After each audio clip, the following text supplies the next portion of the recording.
Good morning, students, and welcome to Chemistry Concept with Pragna Madam. Chapter 4. Chapter 4 no title તમને ખબર જ છે ને? શું ટાઇટલ છે? તો કે સંકીર્ણ ક્ષારો અથવા સવર્ગ સંયોજનો. શું ટાઇટલ છે? સંકીર્ણ ક્ષાર અથવા સવર્ગ સંયોજનો. એટલે તમને મનમાં પ્રશ્ન થશે કે ક્ષાર શબ્દ તો મેડમ બહુ વાર સાંભળ્યો છે. કયો પ્રશ્ન થશે? કે ક્ષાર શબ્દ બહુ બધી વખત સાંભળ્યો છે. કયો શબ્દ બહુ બધી વાર સાંભળ્યો છે? ક્ષાર. પણ આ જે ક્ષાર છે એના આગળ તો તમને સંકીર્ણ ક્ષાર શબ્દ લગાવ્યો છે. મેં અહીંયા ક્ષારની આગળ શું લગાવ્યું છે? સંકીર્ણ ક્ષાર. એટલે પાછો તમને બીજો પ્રશ્ન કયો ઉદ્ભવે? બોલો કે આ સંકીર્ણ ક્ષાર એટલે શું? તો કે વર્ષોથી સાયન્સના વિદ્યાર્થીને એક ક્વેશ્ચન પૂછો કે એસિડ પ્લસ બેઝ, તમે એસિડમાં શું નાખી દો? બેઝ નાખી દો. ધારો કે કોઈ એક એસિડનું નામ લઈએ કે ભાઈ HCl છે, કોઈ બેઝનું નામ લઈએ કે ભાઈ NaOH બેઝ છે. શું કહેશો? બોલો શું બનશે? એવો તમારા મનમાંથી ઇમોશન આવશે? ક્ષાર અને પાણી. કેટલું સરસ આન્સર આવ્યો કે એસિડમાં શું નાખો? બેઝ. તો શું બને? ક્ષાર અને પાણી. સાથે સાથે મને એ બી જવાબ આપી દો કે આ પ્રક્રિયાને કયા પ્રકારની પ્રક્રિયા આપણે કહીએ છીએ? એસિડમાં બેઝ ઉમેરવાની પ્રક્રિયાને શું કહીએ છીએ? તટસ્થીકરણ. આ કઈ પ્રક્રિયા કહેવાય? તટસ્થીકરણ. એટલે ઓબ્વિયસલી Na અને Cl, એમાંથી NaCl નામનો ક્ષાર બનશે અને એસિડ હંમેશા H+ આપે, બેઝ OH- આપે ને H અને OH ભેગા થઈને તમને શું આપશે? પાણી આપશે. બરાબર છે? તો ટૂંકમાં એસિડમાં બેઝ નાખો એટલે મનના ઇમોશન જાગે કે ક્ષાર અને પાણી. તો એક ઊંધું વિચારો, બેઝમાં શું નાખી દઈએ? એસિડ. તો એ શું આન્સર આવે? ક્ષાર અને પાણી. પણ આપણે કદી એવું નહીં વિચાર્યું કે ક્ષારમાં ક્ષાર ઉમેરો. મેં શું ઉમેરવાની વાત કરી? ક્ષાર. અને એમાં ફરી શું ઉમેરો? ક્ષાર. અરે બાપરે, ક્ષારમાં શું ઉમેરો? ક્ષાર. તો શું બને? બોલો હવે જવાબ આપો. તો કે બે ઘટના થશે. કાં તો રાસાયણિક પ્રક્રિયા થશે, કાં તો રાસાયણિક પ્રક્રિયા નહીં થાય. કેટલા સિમ્પલ ઓપ્શન છે. બે વસ્તુ મિક્સ કરો તો તમારી પાસે બે ઓપ્શન કયા? કાં તો પ્રક્રિયા થાય, કાં તો પ્રક્રિયા ના થાય. નાનું બચ્ચું બી કહી દે, હે ને? એટલી સિમ્પલ વાત છે કે ભાઈ ક્ષારમાં શું નાખી દો? ક્ષાર. તો શું થાય? તો કે પ્રક્રિયા થાય અથવા પ્રક્રિયા ન થાય. હવે માની લો કે જો પ્રક્રિયા થાય તો કંઈક નવું પેદા થાય. શું? ક્ષારમાં ક્ષાર ઉમેરો અને બંને વચ્ચે શું? રાસાયણિક પ્રક્રિયા થાય તો કંઈક નવા જ ગુણધર્મ વાળું કશુંક નવું જ મળશે. અને ના થાય તો એવું ને એવું જ પડી રહેશે. તો એ બંને માટે કયા કયા શબ્દો વાપરી શકાય કે સમજીએ. તો પહેલી વસ્તુ કે જો સંયોજનના નિયમ પ્રમાણે, સંયોજન બનવાના નિયમો છે, તમને ખ્યાલ છે? કયા ચેપ્ટરમાં સંયોજન બનવાના નિયમો આવે છે? યાદ કરીને જલ્દી જલ્દી જવાબ આપો. એવું કયું ચેપ્ટર છે? એક જ મિનિટ પૂછ કરજો. હવે જો સંયોજનના નિયમો કયા ચેપ્ટરમાં ભણ્યા હતા? યાદ છે? પ્રકરણ નંબર 1. નિશ્ચિત સંરચનાનો નિયમ, સરળ ગુણક પ્રમાણનો નિયમ, સંયોજિત ભારનો નિયમ. યાદ આવ્યો? એ બધા શેના નિયમો છે? સંયોજન બનવાના નિયમો છે. એટલે જો સંયોજનના નિયમ પ્રમાણે, સંયોજનના નિયમો પ્રમાણે સ્વતંત્ર અસ્તિત્વ ધરાવી શકે તેવા 2 થી વધારે ક્ષારો ભેગા થાય, સ્વતંત્ર અસ્તિત્વ ધરાવે તેવા 2 થી વધારે ક્ષારો ભેગા થાય,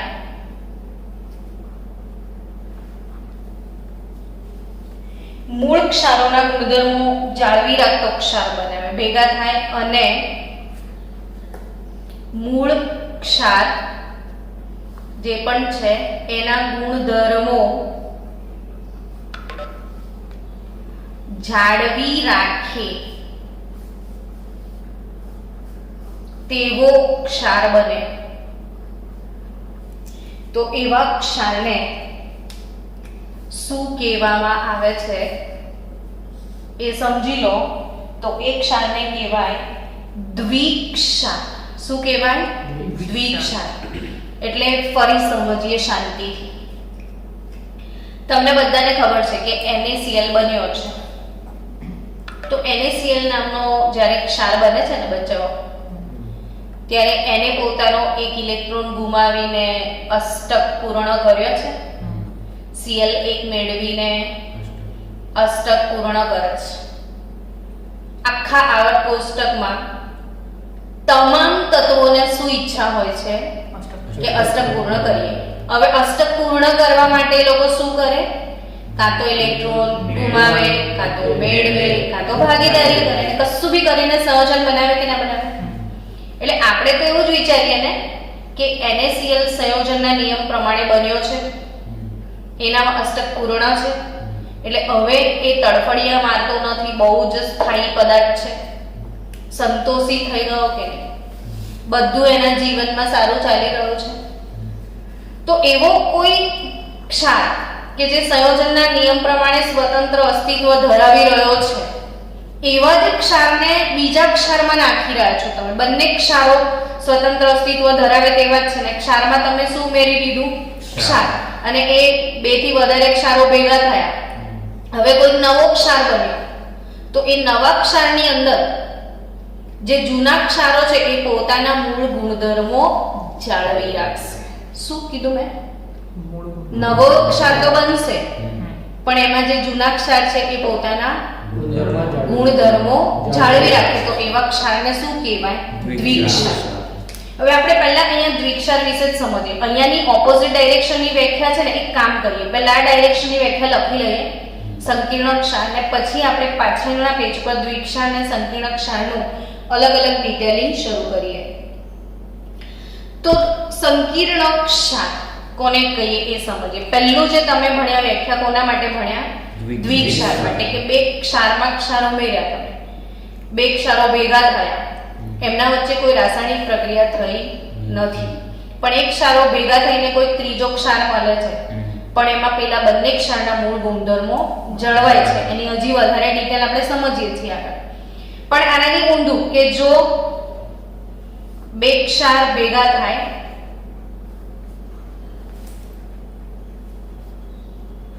શું 2 ક્ષાર ભેગા થઈ અને નવા જ ગુણધર્મો ધરાવતો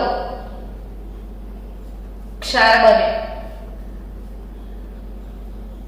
જેમાં મૂળ ક્ષારો પોતાના સ્વતંત્ર ગુણધર્મો જાળવતા નથી. સમજ પડી? શું કીધું મેં? જો 2 ક્ષાર ભેગા થઈને નવા જ ગુણધર્મો ધરાવતો ત્રીજો ક્ષાર બને, કે જેમાં મૂળ ક્ષારો પોતાના ગુણધર્મો જાળવતા નથી, તો એને શું કહેશો ખબર તમે? સંકીર્ણ ક્ષાર. તો એને શું કહેશો? સંકીર્ણ ક્ષાર. હવે મને તમારા પર ભરોસો છે કે તમને થોડીક સમજણ પડી. શું સમજણ પડી? આપણે જરા એનું વિવરણ કરી લઈએ કે ક્ષારમાં શું ઉમેર્યું છે તમે? ક્ષાર. અને એમાંથી કંઈક નવો ક્ષાર સ્ફટિકીકરણ પામે, પણ જે નવો ક્ષાર છે એમાં જે ભેગા થયેલા બે ક્ષાર છે એ પોતાના મૂળ ગુણધર્મો જાળવી રાખે. ફોર એક્ઝામ્પલ, હું તમને એક ઉદાહરણ આપું કે પાણી નામનું સંયોજન કેવી રીતે બને છે એ સમજો. કયું સંયોજન? પાણી નામનું. પાણી નામનું સંયોજન શેમાંથી બને ખબર છે? હાઇડ્રોજન ગેસમાંથી બને, ઓક્સિજન ગેસમાંથી બને, ને પાણી તો લિક્વિડ બની ગયું. હવે હાઇડ્રોજન તો વાયુ છે ને, ઓક્સિજન વાયુ છે, ને પાણી બન્યું ત્યારે પ્રવાહી થઈ ગયું. એટલે આ બંને પોતાના મૂળ ગુણધર્મો ગુમાવી દીધા છે. પડી કે નહીં ખબર? બીજી એક સરસ વાત, હાઇડ્રોજન તમને ખબર છે સળગી શકે તેવો હોય, બ્લાસ્ટ થાય, દહનશીલ છે. તમે ઓક્સિજન માટે સાંભળ્યું હશે, દહન પોષક છે. ઓક્સિજનની હાજરીમાં જ લોકો સળગે. આ દહનશીલ, આ દહન પોષક. એક સળગે છે, એક સળગાવે છે. અને જો આગ લાગે ને અને તમે પાણી નાખો ને તો આગ ઓલવાઈ જાય. કેટલા ખતરનાક ગુણધર્મોમાં ચેન્જ આવે, સમજી રહ્યા છો? તો કહેવાનો મતલબ કે આ બંનેના ભેગા થવાથી જે સંયોજનનો નિર્માણ થયો એમાં આ બંને પોતાના ગુણધર્મો જાળવી રાખ્યા નથી. પોતાના મૂળ ગુણધર્મો એ ગુમાવી દે છે. અહીંયા એક સમજવાનું છે કે બે વસ્તુ ભેગી થઈ, નવો ક્ષાર તો બન્યો, પણ એમાં જે ક્ષાર છે પોતાના મૂળ ગુણધર્મો ગુમાવતા નથી. સમજે? અને આમાં ગુમાવી દે છે. તો ગુમાવી દે તો અને ન ગુમાવે તો દ્વિક્ષાર. ડન. દ્વિ શબ્દનો શું અર્થ? બે. બે ક્ષારો ભેગા. તમે અત્યાર સુધીમાં જે નોલેજ ગેઇન કર્યું છે ને એમાં બે ક્ષારો ભેગા હોય એવા કોઈ ક્ષારનું ઉદાહરણ આપી શકો મને? જે આપશે ને એ જીનિયસ માણસ. ચલો આપણે આખા માર્કેટ વચ્ચે કહીશું કે આ જીનિયસ બાળક છે. એવું કોઈ ઉદાહરણ આપો કે તમે હમણાં સુધી એમાં એવું ભણ્યા છો કે ક્ષારમાં શું ઉમેર્યું છે, ક્ષારનો દ્વિક્ષાર બન્યો છે K2SO4. આ ક્ષારનું નામ તો બોલો. ચલો K2SO4 ના નામ potassium sulphate. Okay, Al2SO4 thrice. Yes, that's my child. આનું નામ તો બોલો. Aluminium sulphate. આ કયો સલ્ફેટ? Potassium sulphate. આ એલ્યુમિનિયમ સલ્ફેટ. હવે વિચારો કે પાણી લઈને આ બે ક્ષાર ભેગા કરો, પછી એનું ફરીથી સ્ફટિકીકરણ કરો. બે ક્ષારને ભેગા કરી પાણીમાં હલાવી અને તમે ફરીથી એનું સ્ફટિકીકરણ કરીને તમારા હાથમાં બીજો ક્ષાર આવશે. એક ક્ષાર શું હશે? દેખો, K2SO4 Al2SO4 thrice 24H2O. આવો ક્ષાર બનશે. આને દ્વિક્ષાર કહેવાય. જો તમે જોઈ શકો છો કે આમાં બે ક્ષાર ભેગા છે, હા કે ના? આપણે આ દ્વિક્ષાર નામનો ટોપિક છે ને એ એસ વિભાગના તત્વો ચેપ્ટરની અંદર પણ છે. એટલે કન્સેપ્ટ ક્લિયર હોવા જોઈએ. એકચ્યુઅલી આજનો આખો topic specially dedicated to NEET જી. બરાબર છે? તો આ જે પોટેશિયમ સલ્ફેટ, એલ્યુમિનિયમ સલ્ફેટ ને પાણી નાખીને સ્ફટિકીકરણ કરીને નવો ક્ષાર મળ્યો એમાં એક અને બે ક્ષાર છે, આ દ્વિક્ષાર છે. હવે આપણે શું કહેતા હતા કે એ પોતાના મૂળ ગુણધર્મો જાળવી રાખે. એને આપણે સાબિત કરીને બતાવીએ. જો છોકરાઓ આજે બન્યું ને એને કહેવામાં આવે છે પોટાશ એલમ. ને આ પદાર્થ જે છે ને પોટાશ એલમ એટલે સામાન્ય રીતે ઘરમાં જે વપરાય છે એ ફટકડી. શું? ફટકડી. તો આ જે ફટકડી છે ને એ પોટાશ એલમ. આનો આણ્વીય દળ, પ્રમાણ સૂચક સૂત્ર, આ બધા અગત્યના પ્રશ્નો છે દ્રાવણો ચેપ્ટર માટે 12મા ધોરણમાં. એટલે સાયન્સનો વિદ્યાર્થી હોય 11-12 સાયન્સનો અને એને પહેલા ચેપ્ટરમાં આણ્વીય દળ શોધવાના હું દાખલા શીખવાડું છું ને ત્યારે હું પહેલા આ જ લખું છું કે બાને તમારે એને ટચમાં આવી જાવ. બોલ્યો પણ આ છોકરો આજે જવાબ બી આપ્યો. તો તમે એને ટચમાં હોવા જોઈએ, આ વસ્તુથી અજાણ ના હોવા જોઈએ. એટલે આપણે નોન એક્ઝામ્પલ લીધું. આ શું છે? ફટકડી, પોટાશ એલમ. ઊંઘમાં બી સૂત્ર આવડવું જોઈએ. K2SO4 Al2SO4 thrice 24H2. આનું આણ્વીય સૂત્ર છે. આનું આણ્વીય દળ છે 948 ગ્રામ પ્રતિ મોલ. હવે આનું પ્રમાણ સૂચક સૂત્ર પૂછે ને તો આણ્વીય સૂત્રમાંથી જેટલું કોમન નીકળી જાય પછી વધે ને એને પ્રમાણ સૂચક સૂત્ર કહેવાય. જો 2 પોટેશિયમ છે, 2 એલ્યુમિનિયમ છે. પોટેશિયમ કેટલા છે આમાં? 2. એલ્યુમિનિયમ 2. સલ્ફેટ કેટલા છે? તો 3 + 1 4. અને H2O કેટલા છે? તો 24 છે. શું કોમન નીકળી જાય? એવું કોમન 2 કોમન નીકળી જાય તો શું વધે? 1 1 2 12 વધે.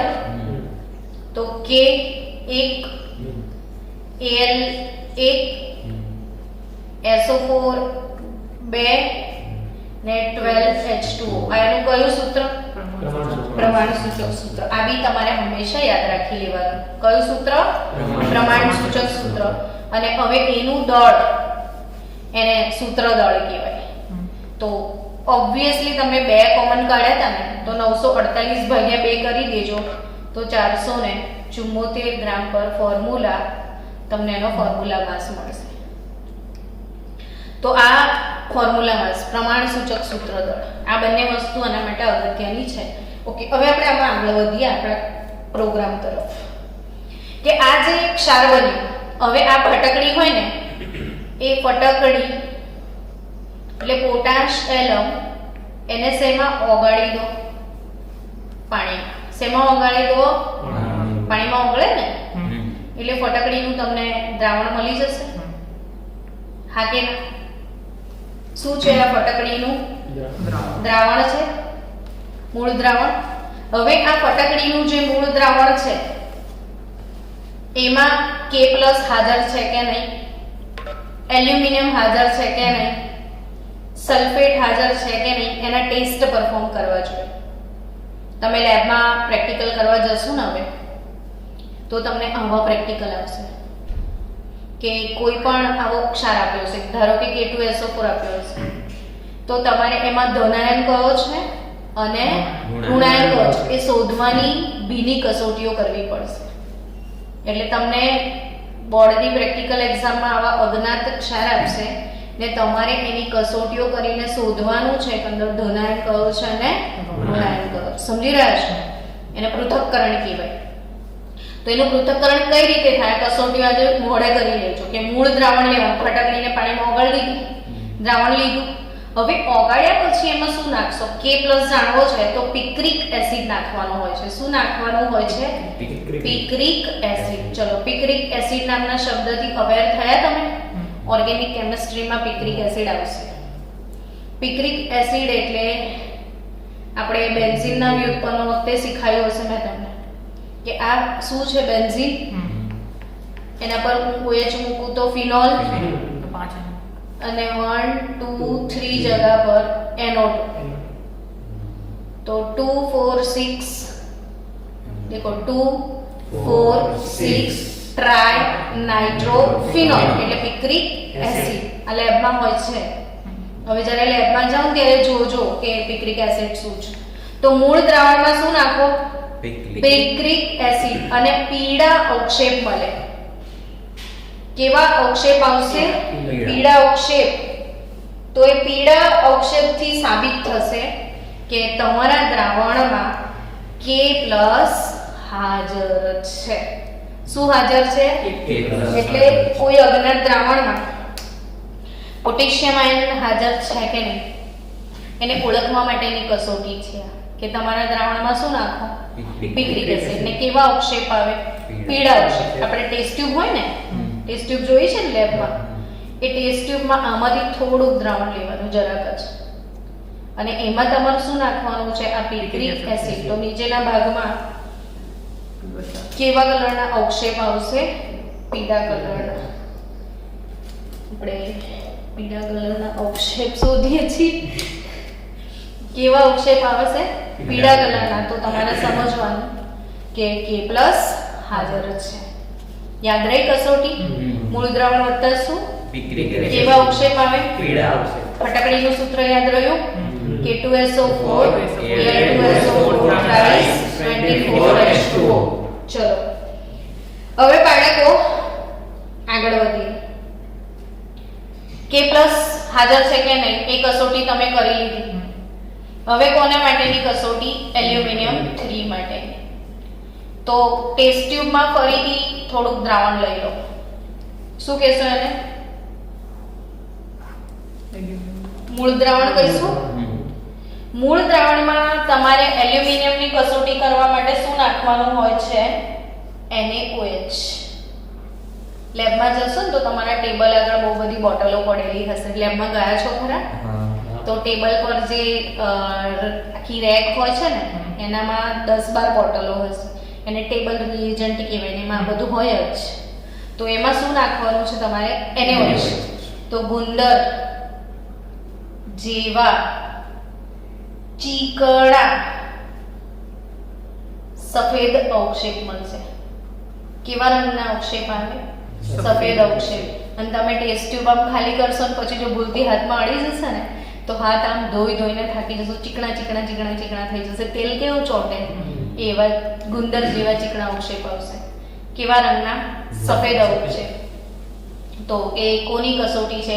Al+3 હાજર એવું બતાવે છે. હવે સલ્ફેટની કસોટી કરવાની છે. કોની? તો આ બધું કોમ્પિટિટિવ એક્ઝામ માટે નોલેજમાં હોવું જોઈએ એટલે ભણાવી રહી છું. તો તમારે સમજવાનું છે, દરેક વસ્તુને ઉતારવાની છે મગજમાં. સલ્ફેટ આયનની ભીની કસોટીઓ. કોની? સલ્ફેટ. તો શું કરશું? કઈ રીતે આ ટેસ્ટ પરફોર્મ કરશું? મૂળ દ્રાવણ લઈશું. પેલું આપણે બીકરમાં બનાવ્યું એમાંથી ટેસ્ટ ટ્યુબમાં થોડુંક લો ને બેરિયમ ક્લોરાઇડ વડે સલ્ફેટ આયનની હાજરી નક્કી થાય. કોના વડે? બેરિયમ. અને મૂળ દ્રાવણમાંથી બેરિયમ સલ્ફેટ ના સફેદ અવક્ષેપ મળી જશે. બેરિયમ સલ્ફેટના કેવા અવક્ષેપ મળે? સફેદ. જે શું પ્રૂવ કરે છે કે એમાં સલ્ફેટ પણ હાજર છે. તો આપણે 3 કસોટીઓ પરફોર્મ કરી જોઈ દ્વિક્ષારની. દરેકે પોતાની સ્વતંત્ર કસોટીઓ આપી. સમજ્યા? અને જે પોતાની સ્વતંત્ર કસોટીઓ આપી અર્થાત એણે પોતાના મૂળ ગુણધર્મો ગુમાવેલ નથી. તો આને શું કહેવામાં આવે? દ્વિક્ષાર. શું કહેવાય? દ્વિક્ષાર. સમજી રહ્યા છો ને? ચલો તો બાળકો એવા બીજા કેટલાક દ્વિક્ષાર છે. જેમ પોટાશ એલમ તમારા મોઢા પર રમતું થઈ ગયું એમ બીજો એક ક્ષાર તમારા મોઢા પર રમવો જોઈએ. આનું નામ બોલો. Ferrous sulphate. ફેરસ Fe2 છે. ફેરસ સલ્ફેટમાં તમે ઉમેરી રહ્યા છો NH4 twice SO4. ચલો બોલો, નામ આપો ભાઈ. નામ એમોનિયમ સલ્ફેટ. નામ નહીં બોલી શકો તો અઘરું નહીં થઈ જાય. Ammonium sulphate. અને પછી પાણીની અંદર ઓગાળી ને ફરીથી એનું સ્ફટિકીકરણ કરો તો ક્ષાર મળશે દ્વિક્ષાર. FeSO4 NH4 twice SO4 6H2O આવો ક્ષાર મળશે. ને આનું નામ છે ફેરસ એમોનિયમ સલ્ફેટ. બે ક્ષાર ભેગા થઈ ગયા અને આને કહેવાય મોરનો ક્ષાર. મોરનો ક્ષાર, મોર સોલ્ટ કહેવાય. આ ક્ષાર તમને લેબમાં આપશે 12મા ધોરણનો પ્રેક્ટિકલ બુકનો પહેલો જ પ્રેક્ટિકલ, પહેલો બીજો કંઈક હશે.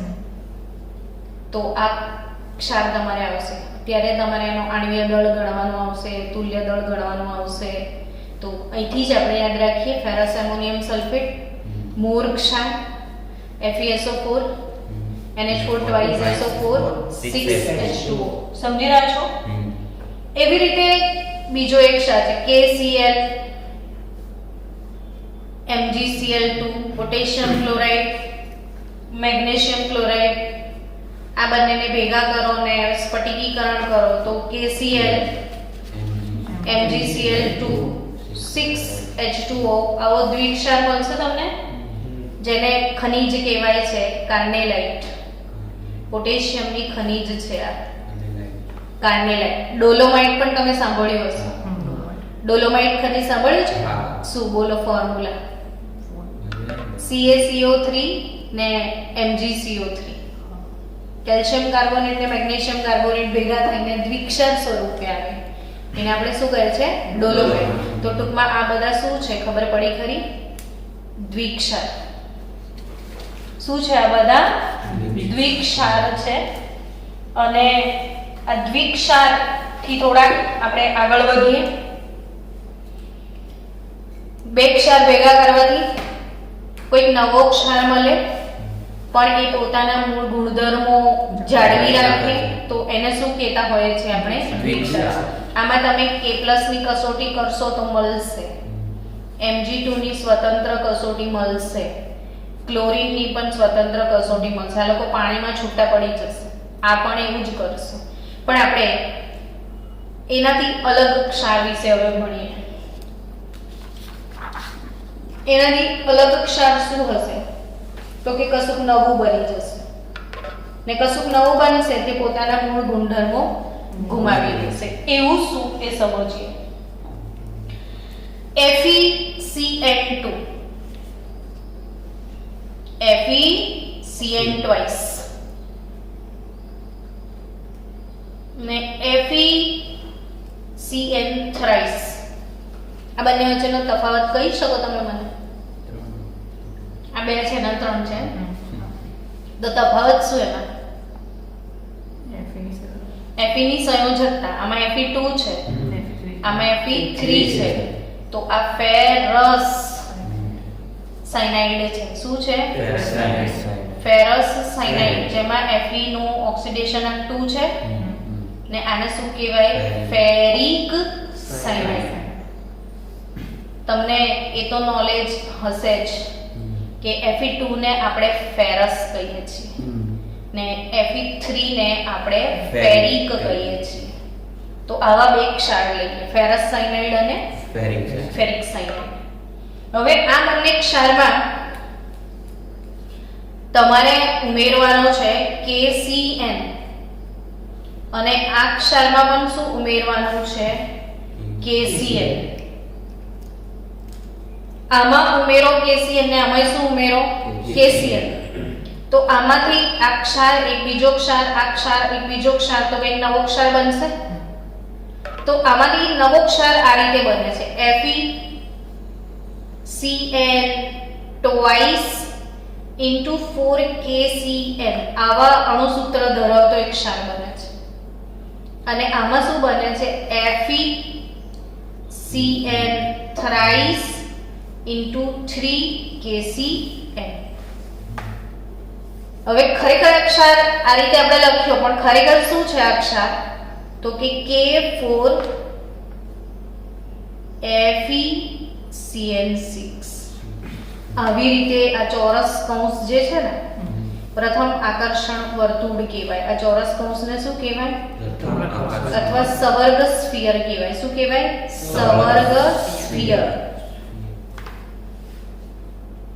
સમજ્યા? આવો ક્ષાર બની ગયો. બોલો. અને આમાંથી આવું બનશે K3FeCN6. આ પણ દરેક બાળકને નોલેજ, એટલે એવું નોલેજ કે ગમે ત્યારે પૂછો આવડે જ આ બંનેના નામ. તો કારણ કે પરીક્ષા માટે પૂછાશે, આમની સંકીર્ણ ભૌમિતિક રચના બધું જ પૂછાશે. તો આ K4FeCN6 આ શું છે? K3FeCN6 આ છે પોટેશિયમ ફેરોસાયનાઇડ, અને આ છે પોટેશિયમ ફેરીસાયનાઇડ. ફેરોસાયનાઇડ અને શું? ફેરીસાયનાઇડ. સમજ્યા? હવે આને પાણીમાં ઓગાળો તો પાણીમાં આનું વિયોજન આ રીતે થશે કે નવા જ ધનાયન ને નવા જ ઋણાયન. દેખો આમાં ધનાયન શું હતું? Fe2 હતું, ઋણાયન શું હતું? Cl-. આમાં ધનાયન Fe3, ઋણાયન Cl- છે. તો આની અંદર હવે ધનાયન ઋણાયન જુદા થઈ જશે. K+ ધનાયન તરીકે છૂટો પડે, ઋણાયન તરીકે આખું સંકીર્ણ મળશે. આ ચોરસ કૌંસ એટલે સંકીર્ણ સંયોજન ટૂંકમાં. તો આ K4 એટલે આની વેલેન્સી -4 અને છૂટા પડતા આવડવું જોઈએ. હવે આ જે કૌંસની અંદર દ્વિતીયક વેલેન્સી તરીકે જે સાયનાઇડ જોઈન્ટ થયો છે એ છૂટો નહીં પડે. એ પોતાના કોઈ પણ પ્રકારની કસોટી આપશે નહીં. એણે પોતાના મૂળ ગુણધર્મો ગુમાવી દીધા છે. પડે કે નહીં ખબર? પોટેશિયમ આપશે ટેસ્ટ, આ નહીં આપે. એટલે આ જે ક્ષારો ભેગા કર્યા પછી નવું જે કંઈ બન્યું એ તો સાવ અલગ થઈ ગયું. એના ગુણધર્મો પણ બદલાઈ ગયા, એનું આકાર, સંકરણ બધું બદલાઈ જશે. સમજી રહ્યો છો? પણ એનું નામ તમને આવડશે ને? આ FeCl6-4 આને કહેવાય ફેરોસાયનાઇડ. પોટેશિયમ લગાડ્યો છે એટલે પોટેશિયમ ફેરો, કઈ બી લગાડે ને. અને આ જે છે FeCl6-3 એને કહેવાય ફેરીસાયનાઇડ. તો ફેરોસાયનાઇડ શું છે અને ફેરીસાયનાઇડ શું છે એ સમજણ પડી ખરી? તો આ કેવા સંયોજનો કહેવાય? સંકીર્ણ સંયોજનો અથવા સવર્ગ સંયોજનો. તો કન્સેપ્ટ ક્લિયર? સવર્ગ સંયોજનોનો કે ક્ષારમાં શું કરો? ક્ષારમાં શું કરો? અને કોઈક નવા જ ગુણધર્મો ધરાવતો ક્ષાર મળે તો એને કહેવાય સંકીર્ણ ક્ષાર. આ ફેરસ સાયનાઇડમાં KCl નાખ્યો તો આ બી એક ક્ષાર છે, આ બી એક ક્ષાર. ફેરિક સાયનાઇડમાં KCl નાખ્યો તો પોટેશિયમ ફેરીસાયનાઇડ મળ્યું, અહીંયા પોટેશિયમ ફેરોસાયનાઇડ મળે છે. તો કન્સેપ્ટ ક્લિયર ને? સંકીર્ણ ક્ષાર કેવો હોય? આમ તો ચોરસ કૌંસ વાળા છોકરા ઓળખી જાય નહીં? એવા બીજા ક્ષાર આપણે કોપર સલ્ફેટ લઈએ. કોપર સલ્ફેટ એટલે ક્ષાર છે અને એમાં એમોનિયા નાખીએ. કોપર સલ્ફેટમાં શું નાખો? એમોનિયા. તો એ 4 મોલ અમોનિયા સાથે એક સંકીર્ણ સંયોજન બનાવશે. એમોનિયા લિગેન્ડ તરીકે વર્તશે. હવે આ લિગેન્ડ ને એ બધું શું છે એ નેક્સ્ટ વિડિયોમાં તમને આઈડિયા આવશે. તો આ કોપર સલ્ફેટ પ્લસ એમોનિયા તો શું બને તમારું? Cu NH3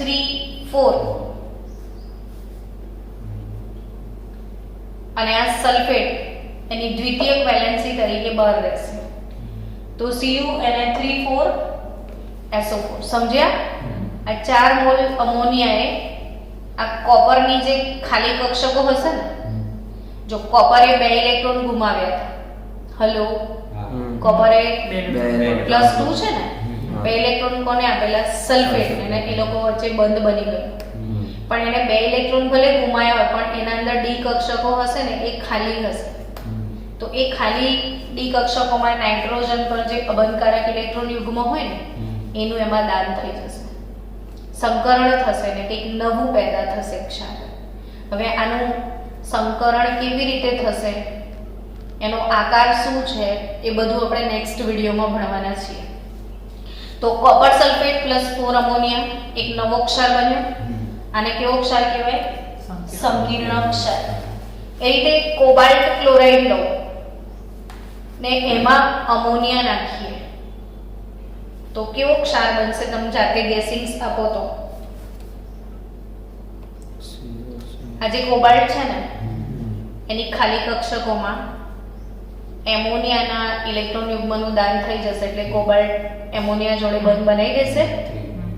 6 એમોનિયા જોડે અને Cl3 આવી રીતે બહાર આવી જશે. આઈડિયા આવ્યો કે નહીં? આવ્યો ને? ચલો હવે બીજું કોઈ લઈએ example. PtCl4 platinum chloride tetrachloride ને એમાં ધારો કે તમે KCl ઉમેરી રહ્યા છો તો પ્લેટિનમ જોડે 4 ક્લોરીન ઓલરેડી છે, આ બીજા 2 ક્લોરીન આવી જશે એટલે PtCl6 થઈ જશે અને PtCl6 ને K બાર નીકળી જશે. આમાં K બાર એટલે ધન આયન બહાર નીકળે તો આગળની તરફ આવે એટલે K2 બનશે. તો K2PtCl6 ટૂંકમાં ક્ષાર આ બી ક્ષાર, ગુણધર્મો બદલાઈ ગયા, કોઈક નવો ક્ષાર. કયો ક્ષાર છે આ? સંકીર્ણ ક્ષાર. કયો ક્ષાર છે? સંકીર્ણ ક્ષાર. તો સમજી રહ્યા છો? તો તમારી ચોપડીની અંદર કોયડો 9.1 આપેલો છે અને આપણે સોલ્વ કરવાનો ટ્રાય કરીશું આવતીકાલે. તો